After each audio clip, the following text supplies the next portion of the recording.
Oui, je suis avec vous en tout cas. Madame, je voulais savoir, est-ce que vous pensez qu'il puisse y avoir une réelle coalition entre Maurice Kamto, Bulbo Magari et Issa Tiroma? Écoutez, je crois que la question ne doit pas se poser de cette manière. Ce que je pense, je crois qu'il faut travailler dans ce sens parce que cela semble être le vœu de beaucoup, beaucoup, beaucoup de Camerounais qui se reconnaissent en ces deux-là. Donc je crois qu'il nous faut trouver des gens qui font les go-between pour que ça se réalise, tout simplement. Il faut travailler dans ce sens. Il faut envoyer des messages vers ces deux-là pour leur dire que telle est la volonté du peuple. Voilà ce qu'on attend de vous. En cette période-ci, c'est votre part. C'est votre part. Nous, nous contribuons à notre manière, nous, le peuple. Enfin, oui. Qu'est-ce que vous en pensez de mon idée? Attends.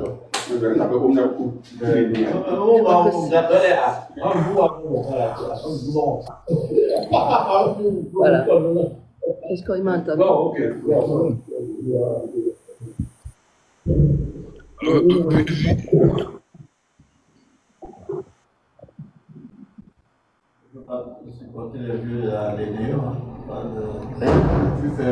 Richard, allez-y, on vous écoute. Oui. Est-ce que vous m'avez Vous êtes un entendu? petit peu occupé peut-être? Non, non, mais je vous ai répondu tout à l'heure. Est-ce que vous m'avez entendu? Oui, j'ai entendu. Vous avez dit que c'est une volonté du peuple, hein, qu'il s'agit en fait en soi d'une volonté du peuple. Oui. Il faut transmettre à ces deux intervenants. Voilà. Moi, je pense que c'est comme ça, c'est pratique, c'est direct, c'est clair, et ça démontre quand même qu'ils ont une relation. D'accord. Et vous pensez quoi également, j'avais une autre question subsidiaire, vous pensez quoi également notamment des autres partis, notamment le PCRN de Cabral Libye, et le SDF de Joshua aussi, et qui, en soi, veulent en fait faire cavalier seul. Est-ce qu'il peut réellement avoir, selon vous, Madame Aliscom, une coalition de toute l'opposition? Est-ce qu'il y a des partis politiques qui travaillent pour le régime parmi les 12 personnes qui ont été retenues pour la présidentielle de 2025? Vous savez, ça ne peut pas manquer. Il y a toujours un Judas ou deux Judas quelque part dans ce pays qui est manipulé par le parti. C'est comme ça que le parti lui-même fonctionne. Il a besoin comment dirais-je, d'intégrer les partis d'opposition. C'est de bonne guerre de savoir ce qui se passe là-bas, d'avoir des personnes là-bas qui les renseignent, et pourquoi pas d'essayer de faire imploser l'adversaire de l'intérieur. C'est de bonne guerre. Je ne peux pas exclure ça, mais je n'en sais rien. À la limite, c'est à nos deux dirigeants là de s'assurer que ils maîtrisent le parti et les militants. Voilà. Enfin, c'est des mécanismes internes.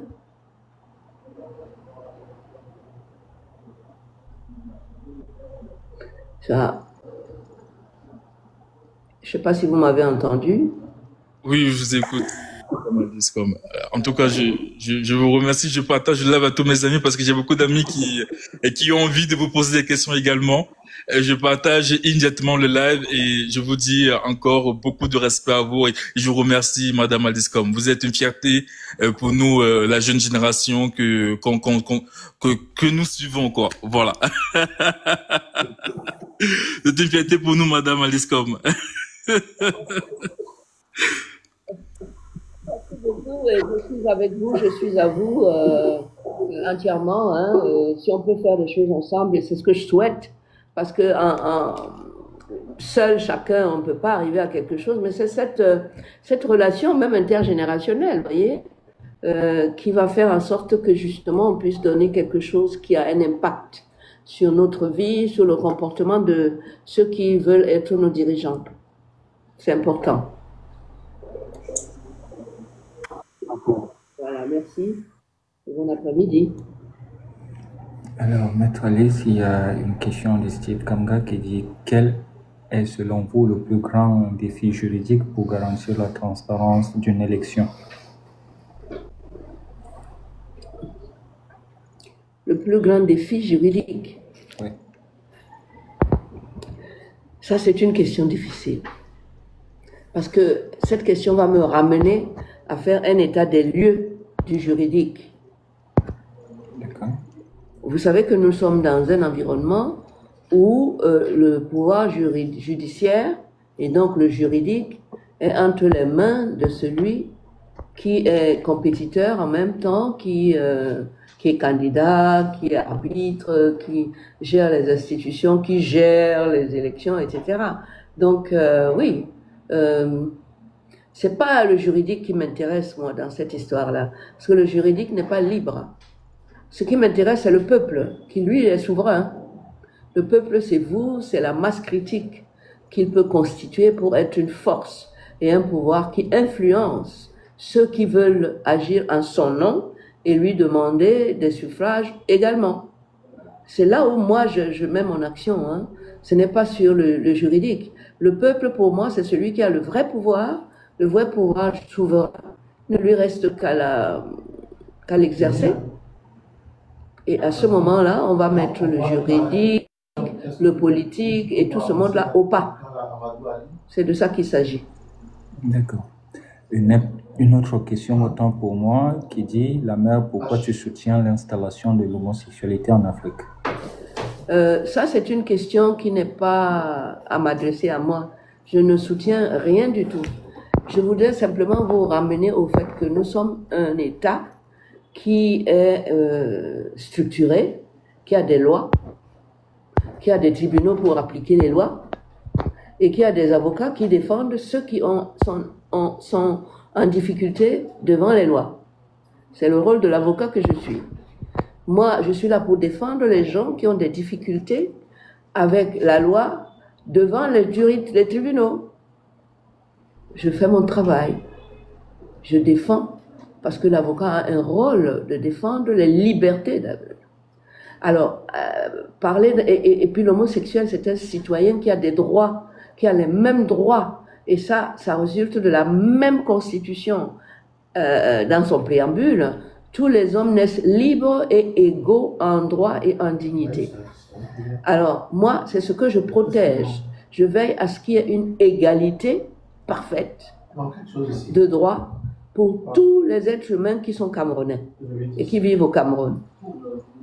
Ça, c'est mon rôle et je le considère comme un rôle noble. Le jour où vous aurez des démêlés avec la justice, avec des lois qu'on veut appliquer contre vous au lieu de les appliquer pour vous protéger, venez me chercher parce que vous aurez besoin de quelqu'un comme moi pour vous défendre.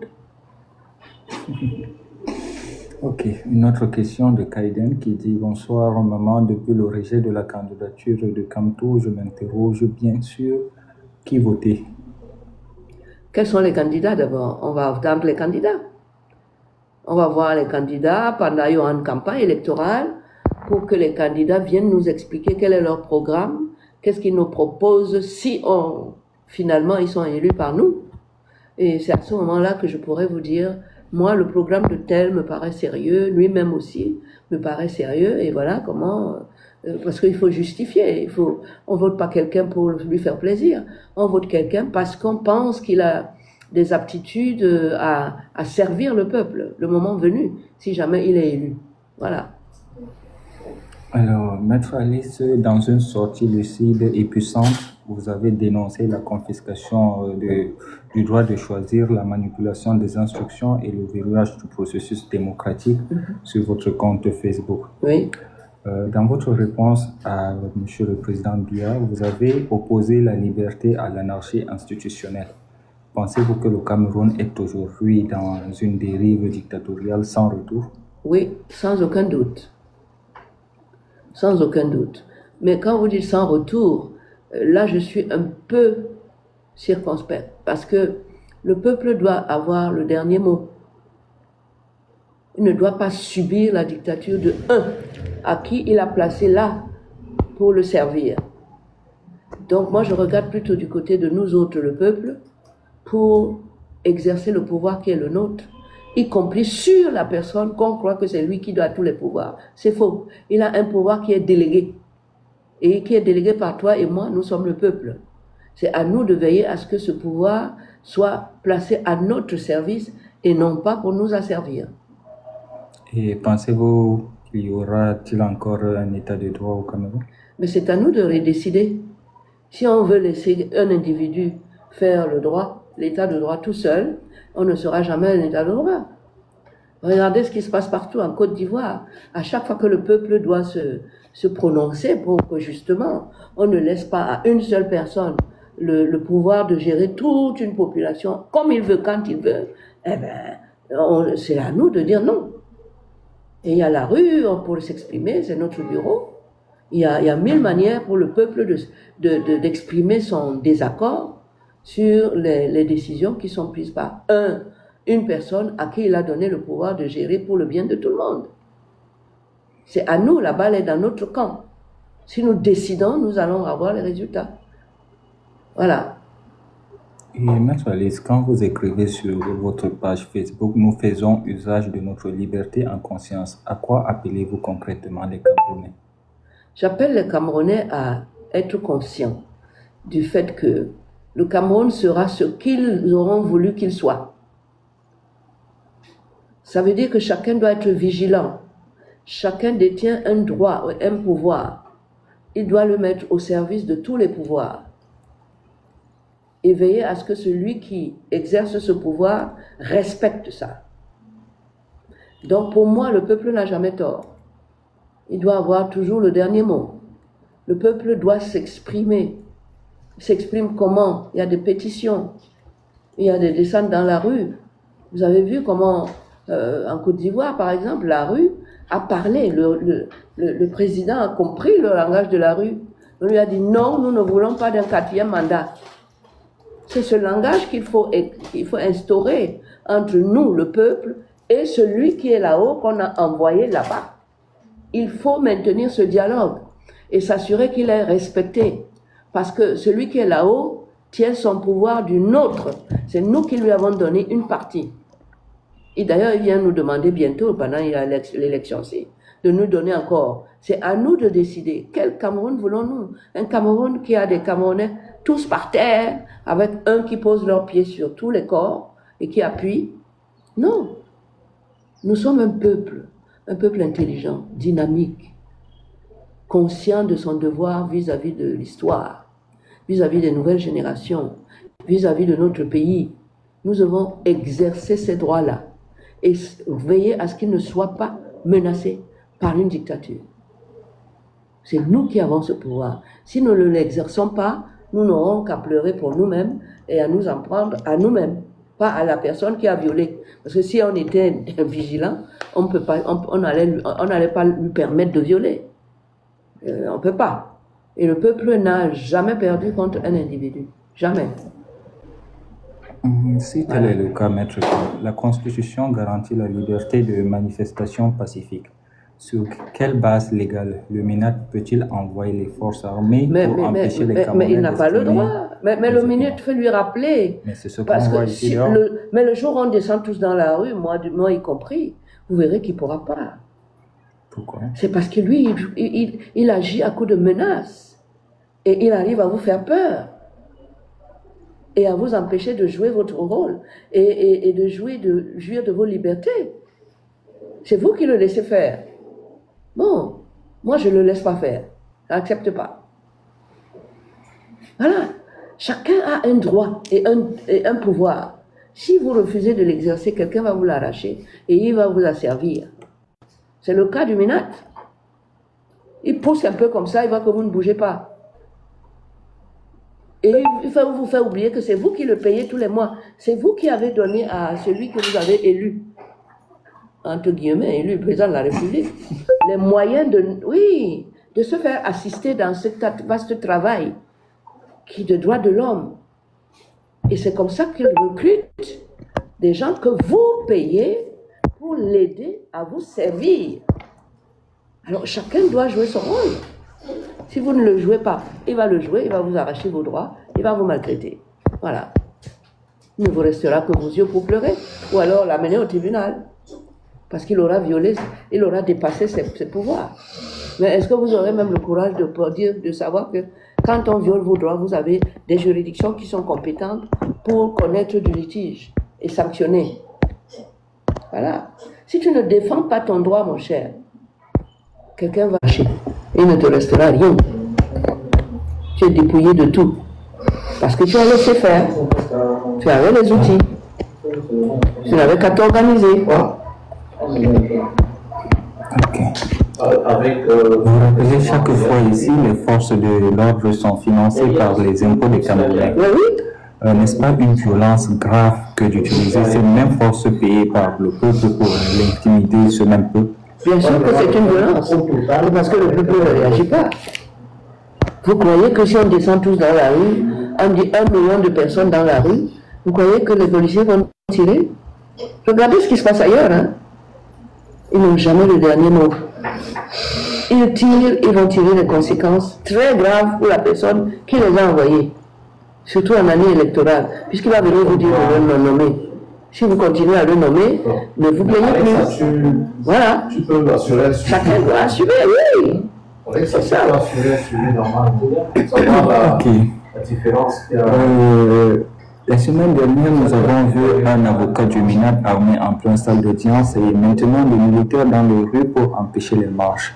Sommes-nous encore dans un état de droit ou dans un... Nous ne sommes pas dans un état de droit.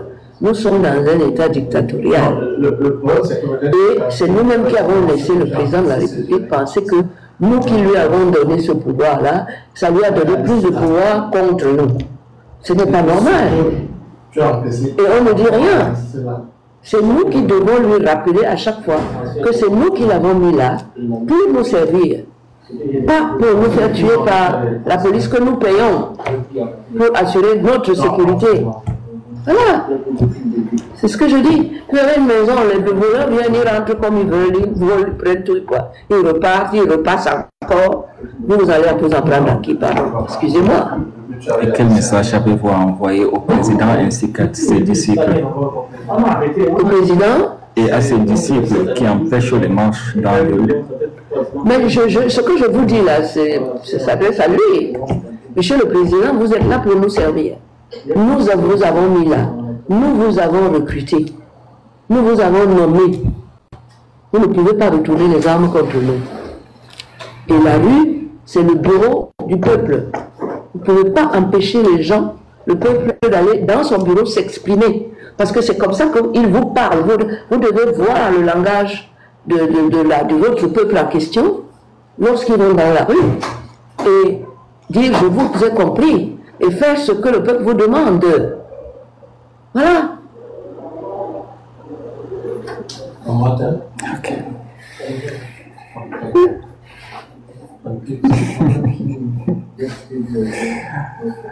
Et que répondez-vous à ceux qui disent que ce n'est pas le moment de marcher alors que les droits fondamentaux sont piétinés? Cela, qu'est-ce que tu veux que je te dise? Parmi tous ces gens-là, il y a des gens qui sont du parti de bien, qui se sont empiffrés, qui ont beaucoup profité de ce qui est là et qui veulent qu'il soit là. C'est leur droit de dire ça. Mais moi si. C'est non. Il viole tous les droits des citoyens à son seul profit, au profit de sa clique. Je dis non. Et cette année, je vous dis à vous autres aussi qui êtes dans ma position, que vous avez le pouvoir de dire non et de faire changer les choses. Nous sommes en année électorale, une élection présidentielle. C'est l'année où on doit exprimer que est-ce qu'on renouvelle son mandat ou pas. Et ça, c'est l'affaire de chacun. Chacun a le pouvoir en main, avec son bulletin de vote, à surveiller après avoir voté. Pour dire non. Si vous dites qu'on change, si la majorité le dit, il va changer, on va le changer. Si vous dites non, on continue, on va continuer. Alors, comment qualifier juridiquement le fait d'empêcher une marche pacifique en utilisant la force? Mais on est en pleine dictature, moi ça ne m'étonne pas. Mais toi, qui es le patron de la rue, à qui on défend la rue, tu fais quoi? C'est toi le peuple souverain. C'est toi qui as mis ce monsieur-là. pour qu'ils vous servent. Quand ils vous empêchent de... Ils ne vous servent pas. Ils veulent même des choses contre le service qu'il vous doit. Qu'est-ce que tu fais? Non, c'est bon. Voilà. Moi, ma question, c'est pas à lui, hein. Parce que si j'attends de mon bourreau qu'il arrête de me tuer, je n'aurai pas de résultat. Ben oui. Lui, il est là pour tuer. Voilà. Comment je m'organise pour qu'il ne tue pas? Que je l'oblige à ne pas me tuer? Moi, c'est ma question. Et c'est celle-là que je vous demande de vous poser. Et à celle-là qu'il faut répondre. Collectivement et individuellement. Je prends la question d'une de tes abonnés ici qui dit: pensez-vous qu'à 93 ans, Biya est encore en possession de ses moyens pour diriger? Et ça, c'est une question à laquelle tout le monde d'entre nous doit répondre. Ça fait. Voilà. Tout le monde sait ce que c'est. Moi j'ai 80. Je vois bien que je n'ai pas la même force que quand j'avais 50. Bon, maintenant, vous continuez à lui donner le pays pour que lui, il n'aura même plus besoin de bouger. Il ne vous gérera même plus. Parce qu'il n'aura pas la force, ni le temps pour vous. Il est installé, il est confortablement installé. Vous attendez quoi de lui, pour vous, qui ne vous a pas donné déjà 43 ans, pendant 43 ans? Vous attendez quoi? C'est vous qui décidez, chacun avec son bulletin de vote. Voilà. C'est pas moi seul. Nous allons prendre encore chaque de retour. Oui, Madame Alice, comme j'avais une question concernant la reconnaissance de la guerre par la France. Je voulais savoir ce que vous en pensez de la guerre qui s'est passée, oui, pendant les temps coloniaux et après la décolonisation. Qu'est-ce que vous pensez en fait de cette reconnaissance de la France? Ben, c'est une question, et la France a été contrainte de reconnaître une réalité historique. Parce qu'on lui a demandé de reconnaître, mais c'est une évidence. Qu'elle reconnaisse ou pas, cette guerre, elle a eu lieu, avec toutes les horreurs qu'on connaît, etc. Maintenant, il s'agit de voir comment elle peut assumer cette responsabilité en ce qui concerne les conséquences, un peu comme ce que je fais au niveau de l'ONU pour la traite négrière et l'esclavage, où on est en train de demander la reconnaissance de la colonisation comme crime contre l'humanité et sa conséquence qui est la réparation qui va avec. C'est la même chose pour le colonialisme, pour ce qu'on demande à la France, puisqu'il était le colon. Connaissent les ateliers d'histoire ou d'autres choses. Il y a eu des études là-dessus, je crois qu'ils ont commun. Ils ont chargé une commission avec Luc Bassi et je ne sais plus qui. Ces faits sont accablants.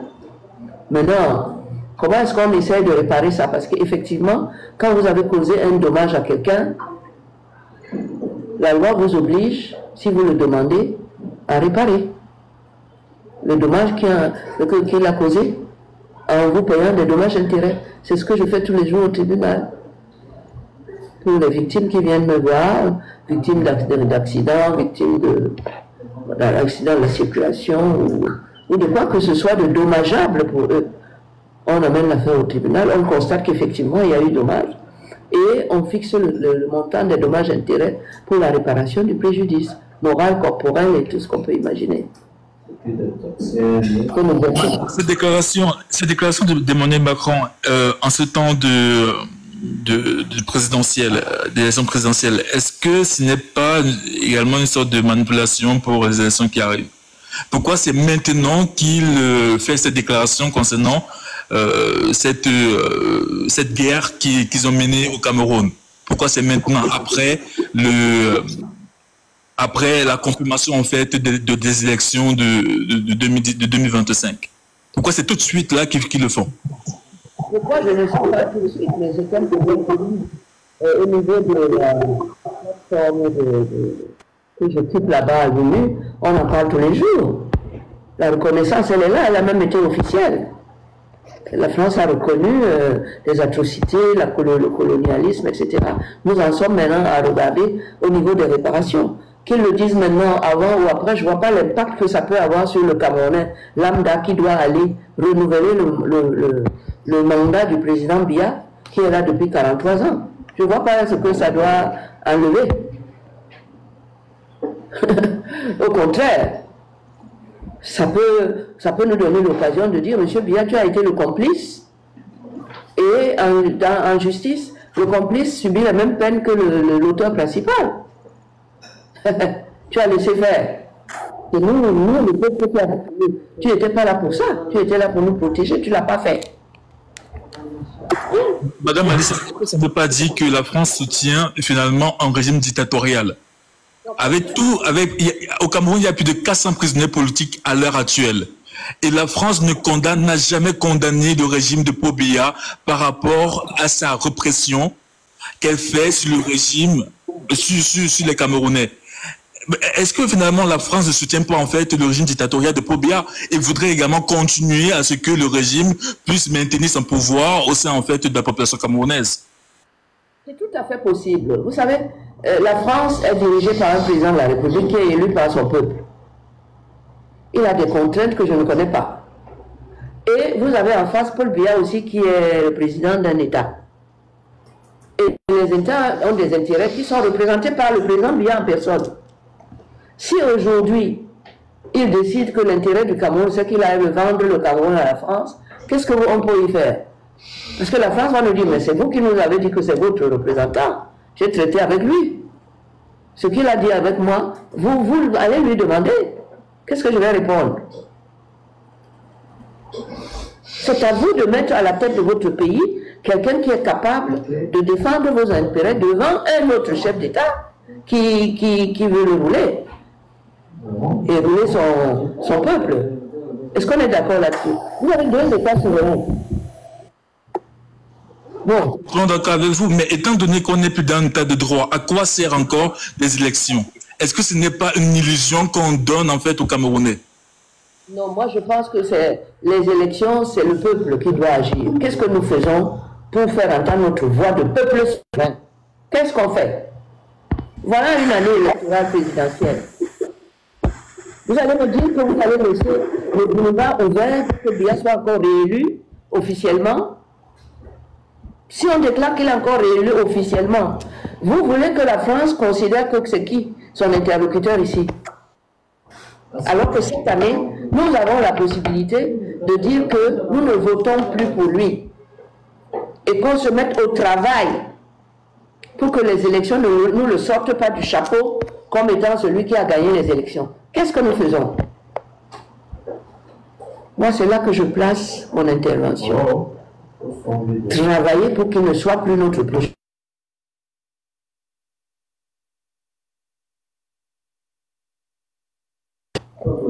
Voilà. Ok. Il y a une question là avant de Oui, bonsoir, maître. Merci encore pour votre investissement et pour votre travail. Suite à la précédente réaction, je pense effectivement que c'est se tromper et escamoter au fait la responsabilité de tous les citoyens camerounais que d'attendre au fait l'intervention d'une tierce personne, d'un tiers pays. À cette même France à laquelle nous reprochons souvent une ingérence, nous attendons beaucoup d'elle. De l'appeler Gaston. D'accord, j'attends. Hein? J'attends qu'il appelle. La question est... Tu l'appelles hein? Appelle le frère. Dis-lui d'appeler Gaston. D'accord. Je sais pas si tu lui donne. Comme ça, nous, on ne peut pas le faire. On peut déjà de travailler sur le dossier. Ok, je l'envoie un message. Allô? Je ne sais pas si vous m'entendez au fait. Bonsoir maître. Est-ce que... Que le téléphone.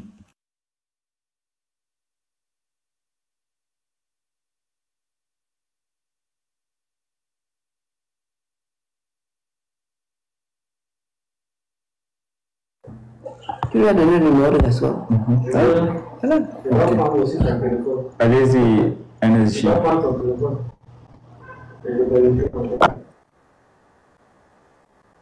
Tout à l'heure, on a été interrompu. Donc, bonsoir, maître. Et merci une fois de plus pour votre engagement. Et donc, je faisais déjà, au fait, une remarque par rapport à la précédente intervention. C'est-à-dire que j'estime, j'estime qu'il ne revient pas à la France, au fait, entre guillemets, de s'ingérer directement dans les affaires du Cameroun. C'est avant tout au peuple camerounais de lutter pour sa souveraineté. Aujourd'hui, nous sommes face à ce que j'appelle une aliénation de la population, et cette aliénation, elle se comprend, elle peut s'expliquer. Je veux dire, vivre dans une dictature pendant autant d'années crée quand même des craintes. Et il y a une expression suffisamment camerounaise qui résume en elle-même cette situation. Je veux voir mes enfants grandir. Alors ma question est, veut-on voir ces enfants grandir et les voir être tués à petit feu? Parce que c'est ça, aujourd'hui, l'état réel du pays. Il n'y a pas d'infrastructure sanitaire. Le système éducatif, il est complètement en lambeaux. Donc, est-ce une vie que de se dire que on va tous se lever d'un seul homme pour aller défendre la liberté qui nous est la plus chère, à savoir notre souveraineté, premièrement. Ensuite, c'est en cela que je félicite et j'encourage encore votre combat, parce que ce combat-là et votre implication nous donne encore une raison d'espérer. Aujourd'hui, j'ai envie de dire que tout est bloqué. Suite au rejet, indépendamment de la personnalité et même de la candidature de Maurice Kamto, on a assisté finalement à la mise en évidence d'un système juridique, je dirais même judiciaire, qui est quasi inexistant, pour ne pas dire qui est à la botte du pouvoir. Donc mes craintes, elles sont là. On a une opposition qui est complètement en désordre face aux enjeux qui sont sérieux. Donc est-ce qu'on a encore aujourd'hui une lueur d'espoir à s'attendre à un réel changement? Parce que là, par les urnes, ce qui se fera, c'est que forcément, le scrutin étant uninominal à un tour, il y a de fortes probabilités, si on continue avec cette même opposition, que le régime, ou du moins le candidat d'en face, entre guillemets, puisse l'emporter. Parce qu'ils ont déjà du mal à se mettre d'accord pour réduire le nombre de candidatures, et ça fait le jeu du système. Donc, pensez-vous encore aujourd'hui qu'on ait encore une lueur d'espoir dans ce désastre auquel on est confronté, au fait? Oui, il ne faut jamais désespérer. Le pays, c'est une entité infinie. Il n'a pas de fin.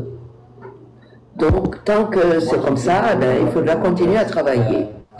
Je pense que M. Biya a effectivement verrouillé le système électoral. Je pense également que comme c'est un homme qui l'a verrouillé, c'est un autre homme qui peut le déverrouiller. Et qu'au lieu de pleurer et d'attendre que ce soit lui qui dise « Ok, je m'en vais déverrouiller », ce qui n'adviendra jamais, ça n'arrange pas. Nous, que ça dérange, attelons-nous à déverrouiller. Voilà une élection. Tout le monde doit être sur le terrain en train d'expliquer les enjeux à ceux qui vont voter et qui concernent et qui représentent la majorité des votants. On doit, l'élite, les partis politiques, voilà, je pense à M. Kamto et à tout ce monde-là, on doit organiser des brigades pour aller préparer le peuple souverain, qui ne sait même pas où il en est, à cette fois-ci s'engager pour le changement, qui peut effectivement s'opérer cette année. Je pense qu'il ne faut pas s'avérer vaincu. Au contraire, il faut s'appeler, il faut retrousser les manches, faire ce travail. Aller au fin fond, expliquer les enjeux de cette élection. Cette élection, c'est où le changement, où ça casse. Et leur expliquer comment on peut essayer de faire en sorte que chacun y mette du sien pour que ça passe d'abord. Parce que c'est le vote de chacun, plus le vote de l'autre, etc. Surveiller sur son itinéraire qui va nous permettre de gagner cette élection. Mais si on ne le fait pas, si on s'avoue vaincu d'avance, évidemment. Et si on ne gagne pas, si on ne fait pas tout pour gagner, et on ne gagne pas, ça va accentuer le découragement. Les gens vont penser qu'on ne s'en sortira jamais. C'est faux. On s'en sort. Mais on s'y met et on travaille. Une élection, on sait comment c'est monté, donc on sait comment on peut démonter ça. Pour que le logiciel ne soit pas seulement là pour dire Biya, Biya, Biya élu. Il faut changer de logiciel. C'est possible. Ceux qui ont fait le logiciel Biya ne dépasse pas ceux qui sont capables de faire le logiciel non bien, non bien, non bien. Ouais. C'est tout. C'est pas compliqué. Alors, j'avais du moins une autre suggestion en fait, sur laquelle je reviens souvent. Je sais que vous avez des épaules suffisamment solides et nous vous y encourageons. Aujourd'hui, je reviens encore sur la question et ma crainte sur cette opposition qui part en ordre dispersé.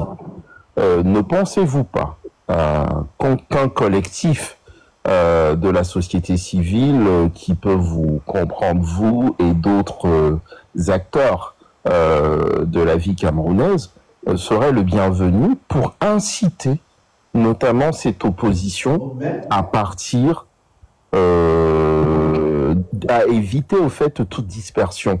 Aujourd'hui, le professeur Maurice Lamto a été mise à l'écart, ça c'est un fait, toutes les voies de recours ont été épuisées, mais j'estime qu'il a encore un rôle à jouer, ne serait-ce qu'en appelant à massivement la jeunesse camerounaise à se mobiliser, à aller voter, peut-être qu'autour de lui, peut-être pas sur sa personne, mais autour d'un programme peut se construire une coalition autour d'un ou deux candidats. La situation est peut-être différente avec celle du Sénégal où le président, enfin le candidat Sonko ayant été empêché, a soutenu Bassirou Diomaye Faye. Ne pensez-vous pas qu'aujourd'hui au Cameroun, une telle situation peut être éventuellement une sortie de secours de cette gabergie en quelque sorte? Oui, moi, je suis quelqu'un qui ne supporte pas les défaites, hein, moi.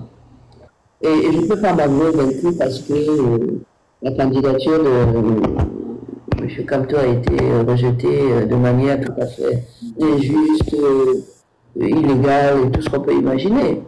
Maintenant, c'est à lui, il faut que je l'approche pour savoir est-ce qu'il avait un plan B. Parce que moi, cette issue-là était tout à fait prévisible. Voilà. Nous avons des acteurs des acteurs intelligents, des acteurs qui sont capables de construire un combat, une contre-offensive. Nous sommes en année électorale, moi j'y crois. Hein. Il faut donc qu'on me dise si cette contre-offensive, on est capable de la construire. Je ne peux pas imaginer que le peuple Biya soit quelqu'un qui peut battre une armée de population. Même avec des armes. Il n'y a pas une armée plus forte que le peuple quand il est décidé. Hein. Bon, mais qu'est-ce que nous faisons pour ça? Pour mettre le peuple en ordre de bataille. Pour dire non. Nous ne nous laisserons pas mener par un individu, une dictature d'un individu. Moi, j'y crois. Je ne pense pas du tout qu'on est arrivé au bout du combat et qu'on est vaincu. Hein. Pas du tout. Voilà une élection. Nous avons 2 mois, attends, septembre, octobre. Oui, 2 mois pour préparer ça. Ça m'intéresse de savoir comment on s'organise. Parce que rien ne peut dépasser. M. Kamto a encore toute sa capacité de nuisance pour une élection. Parce que les gens doivent se sentir justement vexés pour que demain, quand il dit bon, votez plutôt celui-là, pour qu'il vote celui-là. En se disant, c'est une façon de se venger qui augure des lendemains différents. Voilà ce que je pense. Moi, je ne suis pas du tout découragé, ni... Tout à fait. Et là, je vous rejoins pour que le combat puisse continuer. Après, on lui laisse d'abord le temps de digérer cette injustice, parce que être victime d'une injustice, ce n'est jamais quelque chose de facile à vivre, de facile à vivre, mais il n'empêche effectivement qu'il faille prévoir un plan B pour que toute cette mobilisation qu'il a pu susciter ne tombe pas à l'eau, et que autour d'un autre candidat, je suis certain que le Cameroun est un pays pétri de talent, et que bon, malheureusement là pour l'instant il a été empêché, je dis bien pour l'instant, mais je reste persuadé qu'une coalition autour d'un autre candidat peut toujours en fait porter les mêmes fruits, c'est-à-dire le fruit du changement. Oui. Moi, aujourd'hui, tout le monde doit se dire déplaçons d'abord M. Biya de ce poste-là. Ça on peut. Premier objectif, parce que tant qu'il est là, rien ne changera. Donc le premier acte de changement, de là où il est. Soit maigre. Pardon? Bonsoir. Oui, merci beaucoup pour ce que vous faites pour le peuple. Déjà, j'ai une question à vous poser, une question qui est très pertinente et que je me pose tous les jours. Nous avons vu M. Ngongo convoquer tous les chefs traditionnels du Cameroun pour essayer de les corrompre. Et nous voyons toute l'injustice qui se passe au Cameroun, qui s'est passée au Conseil constitutionnel.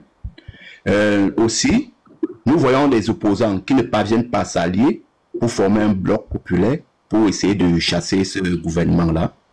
Mais moi, la question que je vais vous poser, c'est si vous étiez à la place du professeur Maurice Kamto, et qu'avec toute cette injustice qui plane au Cameroun depuis 7 ans, et qu'aucun opposant, que vous menez ce combat seul comme nous voyons vous le mener aussi, et que personne, aucun opposant ne se lève pour lutter pour la cause du peuple, du bas peuple que nous sommes, est-ce que vous, connaissant les enveloppes et connaissant tout ce qui se passe derrière la corruption des partis politiques, et que M. Biya décide d'aller aux élections avec ses amis, est-ce que vous, mec, vous pouvez vous engager à conduire le peuple derrière ce genre-là, qui n'ont jamais fait quelque chose pour le bas peuple? Est-ce que vous, mec, je veux que vous nous dites, nous qui sommes le bas peuple et que nous comptons encore sur votre clairvoyance, si vous pouvez être, si vous êtes à la place du professeur Maurice Kamto, est-ce que vous pouvez donner l'ordre aux Camerounais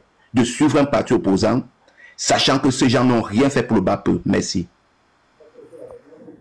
Vous savez, M. Kamto est vivant, actif, très populaire, et je ne peux pas me mettre à sa place. Je ne suis pas digne de me mettre à sa place. Tout ce que je peux faire en tant qu'individu, et il a une machine derrière, il a une partie, c'est quelqu'un. Donc je ne peux pas me mettre à sa place.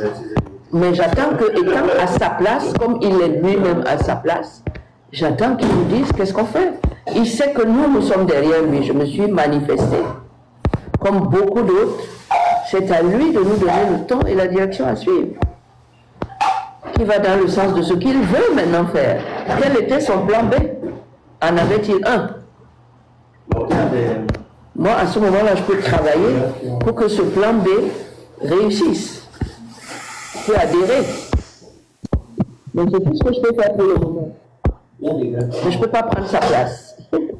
Maître, c'est parce que je pense que vous n'avez pas répondu, parce que je vous dis, bon, vous, maître, tout le travail que vous faites, maître, laissons pour le professeur Maurice Kamto, vous, maître, est-ce qu'aujourd'hui, le combat que vous avez mené auprès de nous pour lutter la cause du bas peuple que nous sommes, et que depuis lors, vous regardez tous ces opposants-là, personne ne s'est levé pour une dénonciation quelconque que vous l'avez fait avec le professeur. Est-ce qu'aujourd'hui, vous pouvez vous engager, maître, à nous demander de suivre un leader, sachant que ce leader pourra aussi nous trahir, et que nous pouvons vous vomir demain? Est-ce que vous vous engagez, mec, à nous demander de suivre un leader et que vous-même vous n'êtes pas sûr que cet leader est sincère et qu'il est avec le bas peuple? Merci. Vous savez, vous me posez là une question qui a déjà sa réponse. Si je ne suis pas sûr du leader, comment je peux vous engager dans une voie où moi-même je ne suis pas convaincu que c'est la bonne? Quand les candidats vont se déclarer, ils vont commencer la campagne, je pourrais les peser, les tamiser et voir ce qu'ils ont chacun. Et à ce moment-là, je pourrais dire, bon, comme il y a une élection, quand même, je pense que celui-là est le moins mauvais. Qu'on essaye de lui faire confiance, j'irai même le voir, j'irai discuter avec lui. Et je viendrai vous dire ce qu'il en est, ce que j'en pense. Et éventuellement vous dire, moi je pense que peut-être celui-là on peut, sans donner de garantie, parce que les gens, les politiciens, moi je ne suis pas politicien, moi je suis dans la réalité de la loi. On ne vit pas le même environnement. Moi je suis dans la réalité du droit, de la loi. Eux, c'est la politique, ça glisse, ça glisse comme ça, comme le gombo. Voilà. Mais le moment venu, quand on va ouvrir la campagne électorale, je pourrais rencontrer certains des candidats, voir ce qu'ils ont dans le ventre et venir partager avec vous pour discuter, pour voir comment on va faire. Qui? Voilà. Mais vous avez répondu à ma question. Merci. Président. Maître Alice Crom. Bonjour.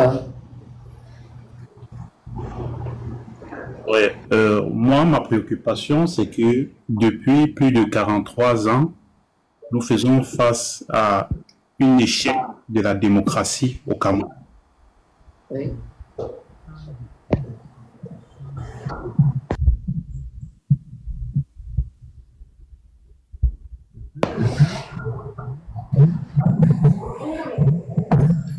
Quel problème?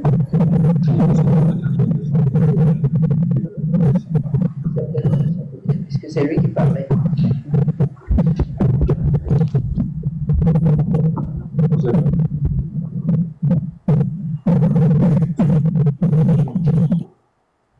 Allô? Allô? Oui, vous m'entendez? Non, pas du tout. Ça a été coupé. Oui, je dis ceci. C'est mieux? Oui.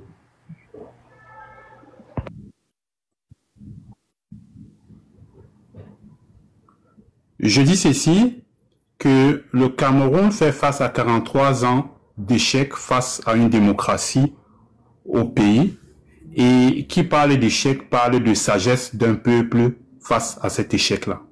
Et le peuple ne peut pas continuer à demeurer dans un état de croyance ou d'espérance sans penser à une action véritable.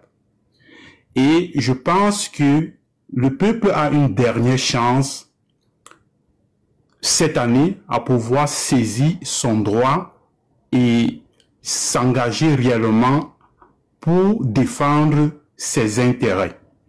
Parce que il n'y a pas de bonne graine dans l'opposition. Pour moi, toutes ces personnes, ces individus ne sont que des jokers du parti qui est au pouvoir. Et on ne peut pas, après 43 ans d'échec, fuir la sagesse et ne pas penser à une action véritable pour notre intérêt commun. Celui qui pense à rapporter la paix, qui sache que l'injustice n'est pas synonyme de paix. Là où les gens ont faim, on ne peut pas parler de paix. Là où il y a des meurtres à tout coin des villes, on ne peut pas parler de paix. Donc moi je pense que il n'y a pas de choix dans l'opposition à faire. Les Camerounais doivent être conscients et on doit parler de l'éveil de la conscience de tout ce peuple qui doit se mobiliser dans la paix et réclamer leurs droits, afin que ceux-là qui ont pris ce pays en otage depuis plus de 43 ans, qui ont supprimé tout un rêve d'une jeunesse, puissent laisser cette jeunesse-là s'exprimer et passer à une démocratie telle que nous le voulons dans notre pays. Tel est mon point de vue. Et quel est le passage qu'il faut emprunter? Ce n'est pas l'élection. Nous allons emprunter quelle élection, vu que ces élections ont conduit au même résultat, avec les mêmes personnes. Ce n'est pas la voie idéale pour moi. Comment on va faire pour enlever ce monsieur-là? Je suis d'accord pour qu'il parte, hein? Comment on fait? Il faut y réfléchir. On peut décider et la seule solution qu'il y a à faire, c'est se mobiliser et de sortir dans la paix pour réclamer que les choses changent. Il faut aller dans la rue. Ouais, c'est la seule chose. Il n'y a rien à faire. De manière déterminée, hein? Pas, non. Pas que si on vient, tout le monde suit. Hein? Moi, je suis d'accord. De toute façon, la rue, c'est le bureau du peuple. Alors, donc, je ne peux qu'être d'accord pour la rue. Hein? Sauf si on veut passer des années à faire des scènes de théâtre sur des questions d'élection et tout ça, mais qui ne vont aboutir à rien. C'est le peuple qui souffre. Oui, mais ça ne veut pas dire qu'il ne faut pas... Même ça, là, il faut essayer, parce que le peuple doit être souverain. Et il organise une élection pour la gagner. Nous, on doit s'arranger pour ne la gagner pas. Parce qu'il y a des moyens. Il y a des peuples qui ont des jouets. Même là. Oui. Il faut refuser aucune... Il veut passer par les élections, il faut les piper. Oui. Il n'arrive pas. Parce que lui, il faut les piper avant. Il faut les dépiper, voilà. Pour que le peuple gagne. Le peuple doit toujours gagner. C'est ça la norme. Il organise une élection, tout le monde voit les fraudes, eh bien, il faut casser ces fraudes-là. Il y a moyen. Il fait ça depuis 43 ans et on me dit, on le laisse aller. On voit bien la marchandise des fraudes qui passent devant nous pour aller embarquer là-bas. Pour dire que c'est encore lui. On ne fait rien. On bavarde. Voilà. Moi, je suis pour qu'on ne nous serve pas des élections de foutage de gueule où tout est joué à l'avance et où on veut faire la comédie au peuple. Je suis contre ça. Maintenant, ça ne suffit pas de dire je suis contre. Démontons la machine de fraude. Démontons-la pour qu'une élection reflète notre volonté. Voilà. Moi, c'est ce que je propose.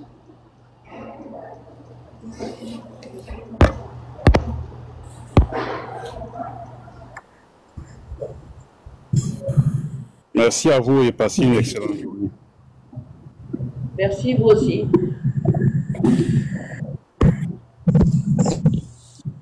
Nous allons prendre la question de Sam qui dit quelles seraient les urgences au Cameroun à prendre immédiatement en cas où notre président est élu. Mais est-ce que dans les autres pays, on ne peut pas? On envahit la ville. On va au bureau. On va massivement au bureau pour protester et que le monde entier voit que nous ne sommes pas d'accord. Voilà. Les télévisions vont venir nous voir dans la ville. Okay. Nous allons prendre d'autres personnes qui sont là.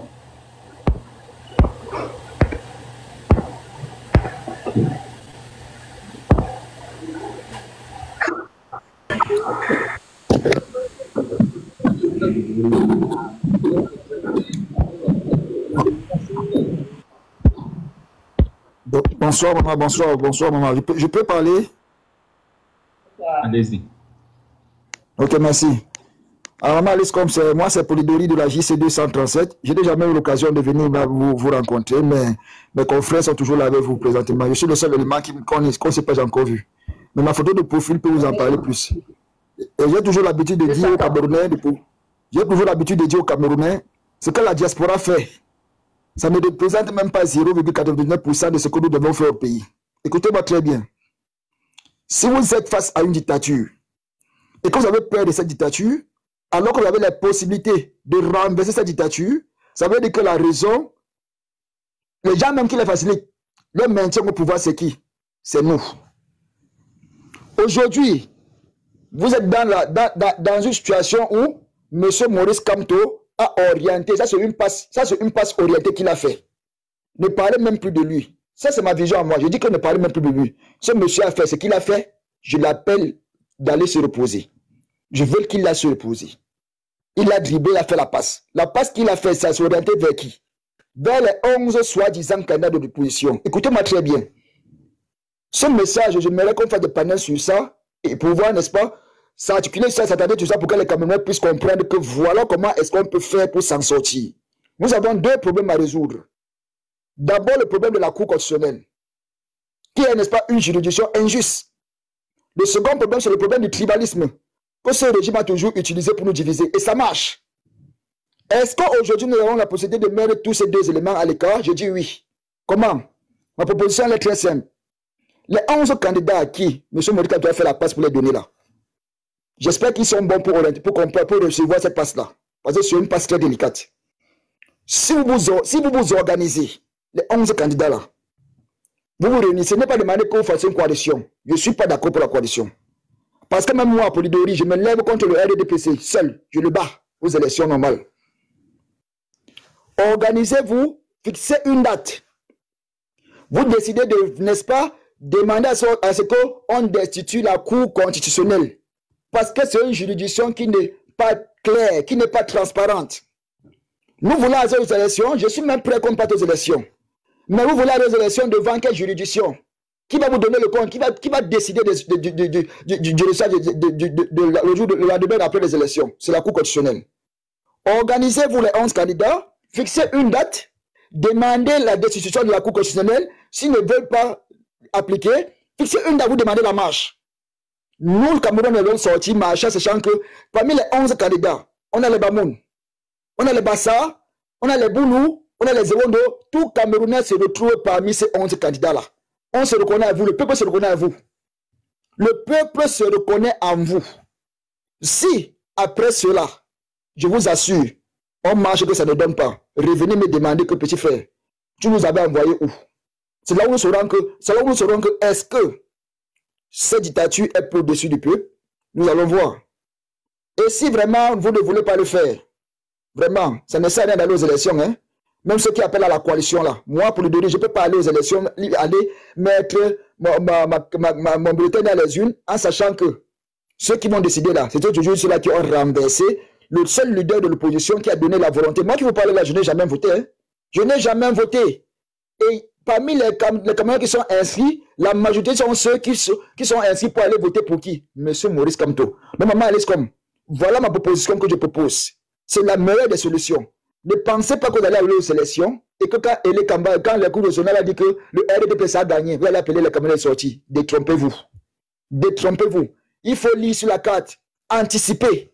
Les 11 candidats là, ils peuvent le faire. S'ils ne veulent pas le faire, même c'est 9, parce que c'est que les candidats de l'opposition. Les opposants de l'opposition, ils sont là. Ceux qui s'allient au RDPC sont là.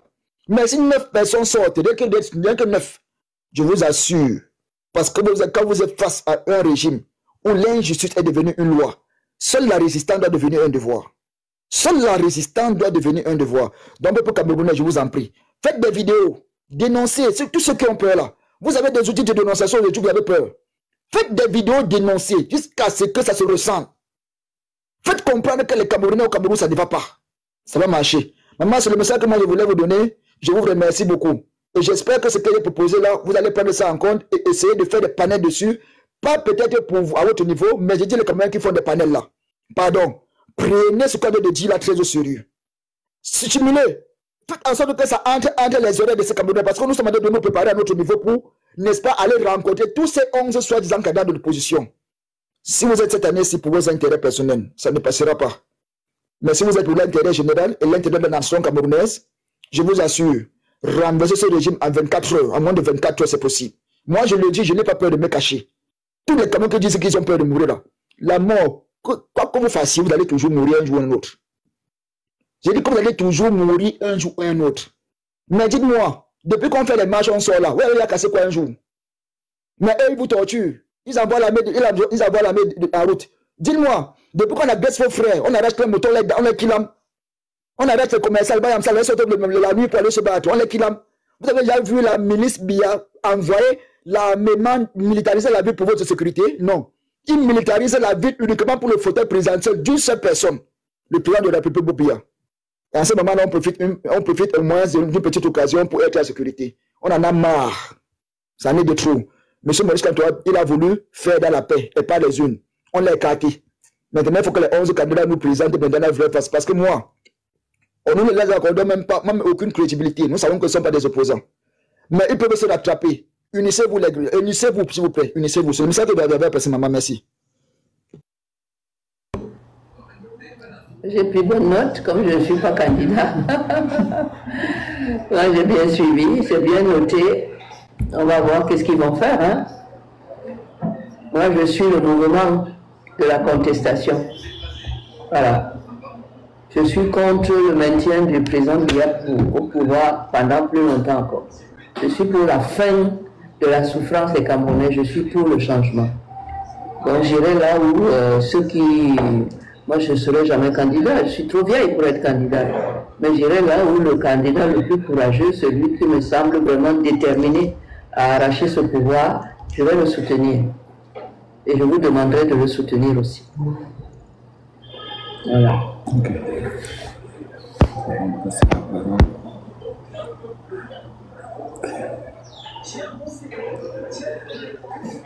Ok, Maître Alice. Bonsoir. Bonsoir. Maman.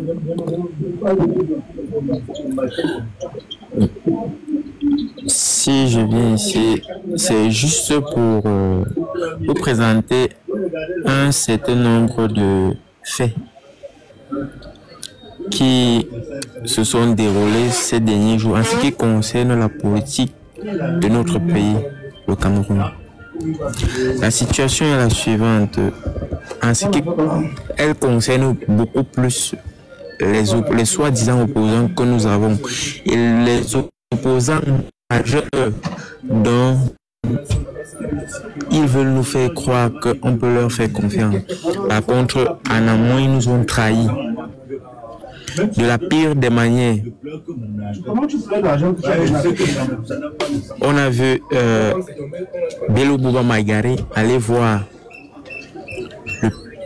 Emmanuel René Sadi disant que même s'il est de l'opposition, il doit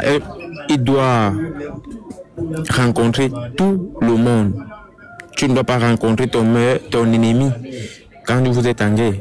Soit tu pars l'éliminer, soit il vient t'éliminer. Et ces deux derniers, l'autre vient rencontrer Issa Chiroma. Par la suite, se rencontre avec Bello Bouba Maïgari. Là, on conclut déjà que tous ces deux, sur les soi-disant, entre guillemets, 11 candidats de l'opposition que nous avons, il y a déjà deux qui sont non partants. C'est mon raisonnement. Ça dit quoi? Ils appartiennent au régime. Ils sont là pour récolter les voix et faire balancer au régime en place. Parce que on a vu comment M. Issa Chiroma a eu une rhétorique irréprochable lorsqu'il s'exprime en faisant l'éloge du président actuel. Et c'était d'une façon il donnait certaines informations qui étaient très fausses. Les informations erronées. Et là, vous demandez au peuple de suivre ce genre de personnes qui à un moment donné, il pourra même gagner. Par exemple, si le professeur Maurice Kamto lui accorde son soutien, il pourra même gagner. Mais si le régime de M. Paul Biya prend, lorsque d'autres voudront revendiquer que non, c'est lui qui a gagné, il va dire non. Moi, je suis républicain, je n'ai pas gagné, il reconnaît sa défaite. À qui la honte? Donc, ne nous foutons pas de nos gueules. Rabelais le disait bien, ce qui se conçoit bien s'énonce clairement et les mots pour le dire viennent aisément. Donc, vraiment, moi je les appelle les guignols politiques. Ils cherchent là où ils vont s'accrocher pour mettre quelque chose sous la dent. Vraiment, c'est pas de la politique. Paul Biya va gagner ça sans truc. Ce qu'on souhaite seulement, c'est qu'il ait l'amabilité, qu'il ait conscience que non. Après lui, il doit avoir un Cameroun qui, selon les écritures de l'abbé selon l'entretien de l'abbé Thomas Mungwa entre Oumiobe, que selon ses écritures, que ça puisse se réaliser, qu'on ait un homme providentiel, comme il avait été dit, puisque tout ce qui a été écrit dans cet entretien, c'est déjà réalisé à 70%, au moins. Je ne sais pas si vous avez déjà eu à lire cet entretien. Donc pour moi, vraiment, sur les 11 là, il n'y a personne. À part, comme on a enlevé le professeur Maurice Kamto, on me met à sa place. Vraiment, je ne soutiendrai peut-être pas pour éviter les ennuis ou bien la honte, parce que il soutient quelqu'un et la personne désiste demain. Je ne sais pas, et c'est sa crédibilité qui sera en jeu. Et dans la politique, quand vous perdez la crédibilité, madame, je pense que c'est que vous avez tout perdu. Donc, c'est tout ce que j'avais à vous dire, madame.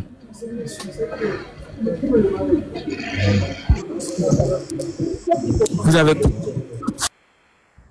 Les hommes politiques du Cameroun ne sont pas pires que les autres hommes camerounais ailleurs. Et puis, ne pas en soutenir au moins un, c'est confirmer celui qui est là pour quelques années encore. Il faut choisir. Si je sais qu'en faisant ceci, je vais confirmer M. Paul Biya à cette chaise-là, je ne fais pas. Parce que je crois qu'on mérite maintenant d'avoir quelqu'un d'autre. Qu'on essaie quelqu'un d'autre. Et que nous-mêmes, nous devenions un autre peuple plus aguerri. Et qu'on puisse voir comment on peut gérer notre relation désormais avec un président de la République, quel qu'il soit, et surtout s'il est nouveau. On ne peut pas continuer comme ça. Donc il y a du travail à faire des deux côtés. Et pour le moment, il nous faut donc voir qui on peut mettre à cette place-là. Et là-dessus, je crois que personne ne doit être neutre. Il faut qu'on arrive à sortir quelqu'un à qui on donne la légitimité et les moyens de nous représenter et de défendre nos intérêts. La République ne peut pas se permettre des abstentions ou des ceci. Tôt ou tard, il nous faut voter quelqu'un d'autre. Cette année, on a la chance de changer. Et le mot changement est dans toutes les bouches. Nous devons trouver des solutions pour changer. On ne doit pas jeter l'éponge. On ne doit pas se décourager. On ne doit pas prendre ce qui est négatif et mettre dans nos têtes. Ça va nous plomber la réflexion. On ne veut pas pouvoir. On doit se dire c'est possible et courir vers ce possible et le rendre réalisable. Moi, voilà ce que je vous demande de faire. Voilà. Ok. D'accord. Alors, notre Alice, il y a quelques questions là. Qui doit rendre des comptes quand les forces de sécurité deviennent un outil politique au service d'un clan et non de la nation? C'est le président de la République. Vous savez, le ministère de la Défense est un ministère délégué à la présidence. Okay. La police aussi. Donc, quand il y a un problème avec la police ou les forces de sécurité, en réalité, c'est le président qui est responsable des dégâts. Donc, c'est vers lui qu'on doit présenter la facture. Voilà. Ok.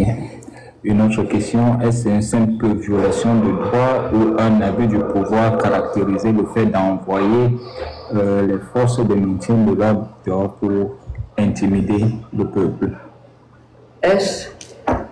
Sa question est la suivante. Est-ce une simple violation de droit ou un abus de pouvoir caractérisé? C'est les deux.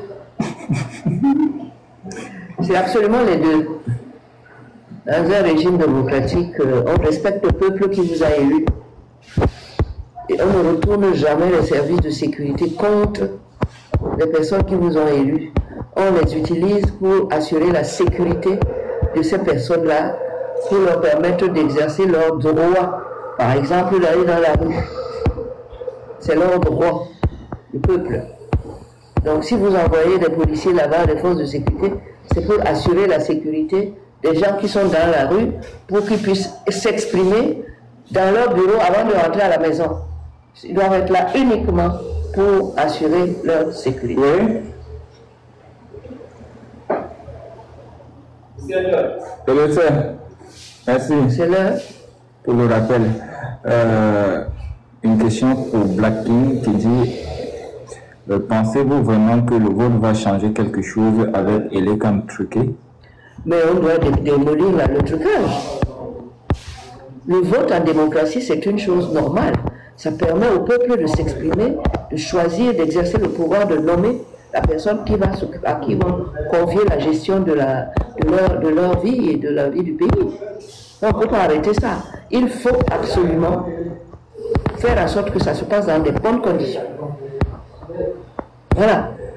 On ne peut pas laisser un fraudeur là en disant bon, ça on ne fait pas. Un fraudeur, on l'écarte, on met quelqu'un qui respecte les règles du jeu. Voilà. D'accord, nous allons clôturer le live avec Panda Valentine si la personne est disponible, bien sûr. J'attends sa demande. Du coup, c'est la pause maïs. Oui, ça y est.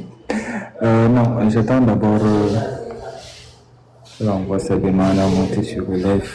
Et du coup. Ok. Ça y est. Non. Une question? Oui, deux questions. La question est la suivante.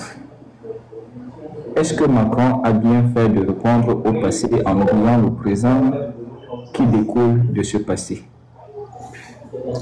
Moi, je trouve que c'est déjà très courageux de parler du passé. Parce que le passé détermine le présent. Si on ne parle pas du passé, comment on va résoudre le présent? Et le présent va nous permettre de déterminer l'avenir. Je pense que tout cela est lié et doit être effectivement fait à cet ordre-là, à mon avis. Donc je pense que je suis du côté de M. Macron pour jusqu'à nouvel ordre. Et de toute façon, c'est à nous d'être vigilants. Maître Alice, n'a-t-il pas fermé les yeux à moitié? Comment? N'a-t-il pas fermé les yeux à moitié? Qui, Macron? Ouais. C'est normal, c'est un chef d'État, il va fermer les yeux à moitié. Il ne peut pas fermer complètement les yeux. Il a 40 millions d'habitants là-bas à s'occuper. Un pays concurrentiel qui fait partie d'un ensemble européen où les intérêts des Français doivent être tout le temps sa préoccupation. Donc, il ne doit jamais dormir sur les deux oreilles en même temps. Et j'espère que mon président aussi fait la même chose. Et oui, tant mieux. Ok.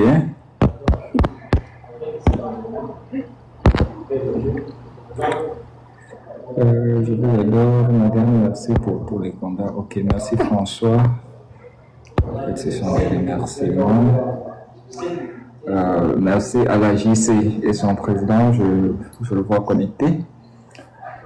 Bon. Un message de revoir. Voilà, on arrive à la fin de notre entretien, de notre rencontre que j'apprécie beaucoup.